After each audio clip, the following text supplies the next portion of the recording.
I think, on reflection, Pope Leo's inaugural Mass was very impressive. I must begin with a small confession, confiteor, because some of the more Baroque details I previously passed on about Pope Leo XIV, including, or specifically about a story from Burkina Faso, are figments of internet fantasia, and I suppose I stand as a penitent apostle of misinformation, though hardly the first. But I think it is important, A, to pass on what one can, and B, to call it out when it's not accurate. But today's focus is not on error, it's on inauguration, specifically the solemn, symbolic and spiritually charged inauguration Mass of Pope Leo XIV held before the estimated 250,000 faithful in St. Peter's Square. It was, by all accounts, deeply traditional and strikingly personal. And I've looked at some of the follow-up coverage, and I was particularly impressed, of course, looking at the Pope greeting various people afterwards, including Zelensky shaking hands with J.D. Vance, who looked very happy. Zelensky was very formal. The moment where Cardinal Tagle of the Philippines, who I must say would have been a rather wonderful pope, but he was very much on the liberal side, which almost certainly blocked his election. There are already stories coming out, I've heard them. I don't know how authentic they are, about the exact vote distribution in the Sistine Chapel. And again, you think, well, some of these cardinals, they all took an oath. Are they just so garrulous that they and you think, well, thank God there's one. Thank God there's one, and he's out in front of St. Peter's as Pope, who can be trusted. And Cardinal Tagle put the ring, the ring on Pope Leo, the fisherman's ring, the annulus piscatoris, and the signet ring that was once used to seal papal documents is now a potent symbol of papal authority, and it's broken when he dies. It bears an engraving of St. Peter casting his net, a visual echo of Christ's invitation, "Follow me and I will make you fishers of men." The fishers of men image is, of course, something that then Tertullian takes up. We are the little fish that cling to the big fish, Jesus Christ. The ring that is destroyed on the death of the Pope is a sober reminder that the office outlasts the office holder, but that the office no longer has power on earth. And the Pope Leo visibly moved. He was holding back tears, it seems, as the ring was conferred, linked the symbol to the homily's theme. The church's role is not domination, not dominion, but love, to draw people in, not to cast them out. Then came the pallium, this looped band of white wool marked with the 6 black crosses, fastened with 3 pins representing the nails of Christ's crucifixion. It was woven by Benedictine nuns from wool shorn from lambs blessed on the feast of St. Agnes, and the pallium draped across Leo's shoulders, not in the more Eastern form that was favoured by Pope Benedict, but again in the more traditional Latin form of a sort of yoke.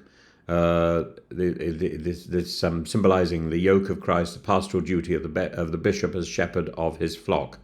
And the symbolism is layered. It evokes both the Lamb of God and the bishop's burden carried in charity. Of note, the Mass was devoid of certain unexpected regalia. One piece of regalia that hasn't been seen since the early 1960s, when Pope Paul gave it away. No papal tiara, discarded and auctioned for charity, but still present in the Vatican museums. You can go and see it. The absence is not merely stylistic, but ideological, a visual disavowal of princely pomp in favour of evangelical humility.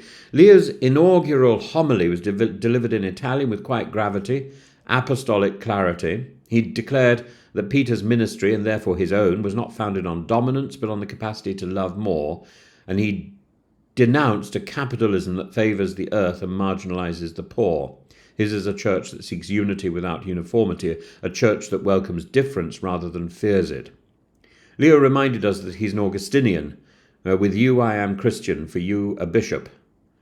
That quote from St. Augustine was no afterthought. His coat of arms includes a pierced heart on top of a closed book. Augustine's relentless heart pierced by divine love. His motto, in illo uno unum, in the one we are one.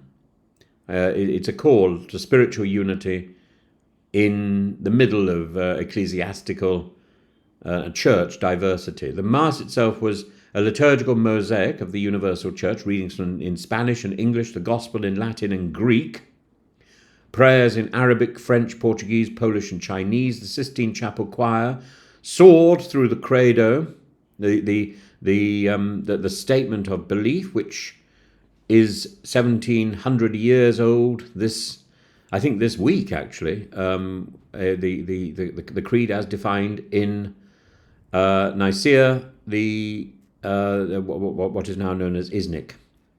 The sign of peace rippled through the crowd. Communion was distributed by priests to the people, a tactile reminder of Catholicism's incarnational theology. The guest list was as global as it was ecclesiastical.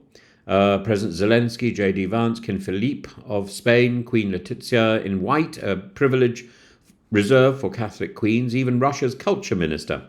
The Pope shook hands with Vance and later met with Zelensky privately. In his Regina Caeli prayer, that's the prayer that replaces the Angelus during the period following Easter, he spoke of martyred Ukraine, Gaza and Myanmar. This is a Pope who names names. And as the ring was placed in on his finger, as I say, he fought back tears. He appeared overwhelmed, not by the theatre of office, but by its weight. Here was no theatrical